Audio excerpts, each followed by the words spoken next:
Bismillahirrahmanirrahim. Assalamualaikum warahmatullahi wabarakatuh. Halo teman-teman semuanya, perkenalkan nama saya Nikmatul Hidayah dari kelas C Prodi Pendidikan Ekonomi Universitas Hamzanwadi dengan NPM 1801100078. Nah, pada kesempatan kali ini saya akan mempraktikkan bagaimana cara kita sebagai seorang guru dalam proses pembelajaran, yakni dalam kegiatan inti, kegiatan pembuka, maupun kegiatan penutup. Oke, kita langsung saja ya teman-teman. Bismillahirrahmanirrahim. Assalamualaikum warahmatullahi wabarakatuh. Selamat pagi adik-adik semuanya. Gimana keadaan kalian pagi hari ini? Ibu harap semua kalian dalam keadaan sehat walafiat ya. Nah, pada kesempatan kali ini, pada pagi hari ini, sebelum kita mulai pembelajaran kita, terlebih dahulu Ibu minta silahkan untuk ketua kelas pimpin teman-temannya untuk berdoa.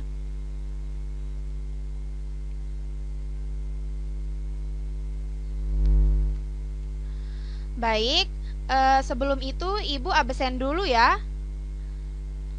Silahkan untuk adik-adik semua tolong diperhatikan sembari adik-adik mengeluarkan alat tulis yang akan digunakan. Rosdiana Adi Putri, Ahmad Rosidi, Hatta Utawan, Nurul Hidayah. Baik, absen sudah.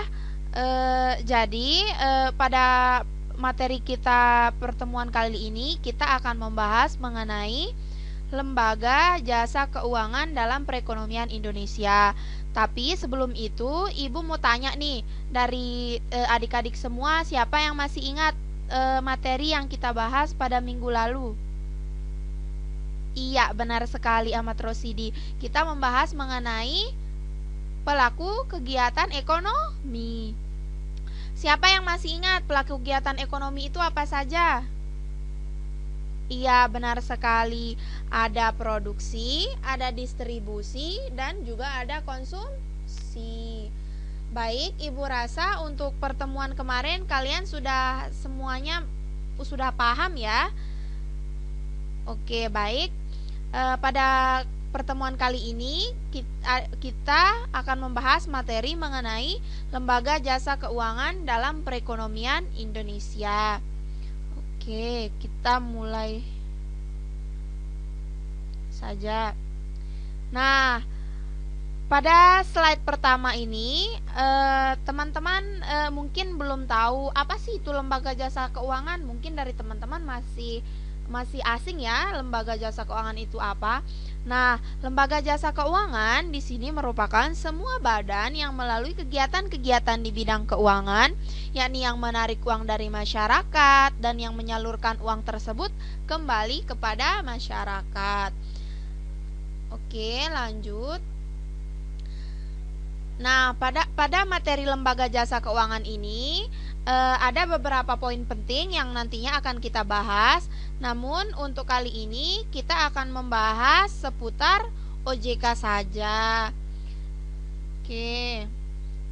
Nah, OJK atau Otoritas Jasa Keuangan, mungkin teman-teman semua belum tahu. Maka dari itu, Ibu akan jelaskan apa sih itu OJK atau Otoritas Jasa Keuangan. Nah, OJK itu adalah lembaga atau badan yang bertugas untuk mengatur dan mengawasi kegiatan di dalam sektor jasa keuangan. Nah, jadi OJK ini merupakan lembaga gitu, lembaga yang mengatur dan juga mengawasi dari arus sektor dalam jasa keuangan itu sendiri. Baik, next di sini kita lanjut ya. Nah, di sini ada fungsi dari OJK. Fungsi dari OJK ini yaitu untuk menyelenggarakan sistem pengaturan dan pengawasan yang terintegrasi terhadap keseluruhan kegiatan di sektor jasa keuangan. Jadi fungsinya di sini itu sebagai yang membuat peraturan, yang membuat peraturan, kemudian dijalankan peraturan tersebut oleh sektor jasa keuangan yang diawasi oleh OJK itu sendiri. Nah, kemudian kita lanjut untuk tugas dari OJK itu sendiri ada 3. Yang pertama di sini yaitu sebagai untuk mengatur dan mengawasi kegiatan jasa keuangan di sektor perbankan. Jadi bank-bank itu, bank-bank yang teman-teman ketahui ada bank ada bank BRI, bank-bank lainnya itu diawasi sepenuhnya oleh OJK. Kemudian yang tugas keduanya yakni mengatur dan mengawasi kegiatan jasa keuangan di sektor pasar modal. Selain perbankan, OJK ini juga mengatur dan juga mengawasi di sektor pasar modal. Kemudian yang ketiga yakni mengatur dan mengawasi kegiatan jasa keuangan di sektor perasuransian, dana pensiun, lembaga pembiayaan, dan lembaga jasa keuangan lainnya. Jadi teman-teman nanti bisa cari apa saja yang diawasi oleh OJK itu sendiri, nanti Ibu akan jelaskan. Oke, kita lanjut untuk wewenang dari OJK itu sendiri. Nah, OJK itu sendiri memiliki wewenang yang pertama di sini pengaturan dan pengawasan mengenai kelembagaan bank. Kemudian ada pengaturan dan pengawasan mengenai kesehatan bank. Kemudian pengaturan pengawasan mengenai aspek kehati-hatian bank, yakni manajemen risiko atau pemeriksaan bank. Jadi maksudnya di sini yang pertama itu wewenangnya itu sebagai mengatur. Setelah OJK itu mengatur sektor jasa keuangan tersebut, dia juga mengawasi. Setelah mengawasi, OJK ini juga memiliki pengaturan aspek kehati-hatian gitu. Intinya bank dan juga lembaga keuangan lainnya itu diawasi oleh OJK itu sendiri. Intinya OJK ini merupakan badan sebagai pengawas, ini sebagai pengatur dan juga pengawas dalam sektor jasa keuangan.